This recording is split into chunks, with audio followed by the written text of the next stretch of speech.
President Sara Duterte may pinakamataas na trust at approval ratings sa huling Pulse Asia Survey. Darito balita ni Angel Pastor.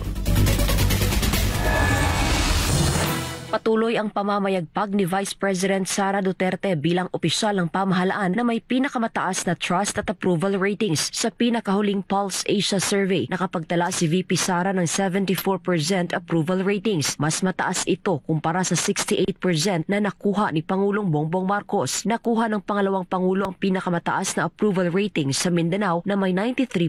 Sinundan ito ng Visayas na may 73%, Balance Luzon na may 69% at National Capital Region na may 61%, habang si Senate President Juan Miguel Zubiri ay nakakuha ng 49% approval ratings at 39% naman si Speaker Martin Romualdez. Pagdating naman sa trust ratings, nakakuha si VP Sara Duterte ng 78%. Mas mataas pa rin ito sa nakuha ni PBBM na 73%. Pinakamataas na trust ratings ang nakuha ni VP Sara sa Mindanao na sinundan ng Visayas, NCR at Balance Luzon, habang nananatiling mababa ang trust ratings ni Zubiri at Romualdez sa 51 at 40%. Isinagawa ang survey mula December 3 hanggang December 7, 2023 na may 1,200 adult respondents. Para sa Diyos at Pilipinas, kumahal Angel Pastor, SMNI News.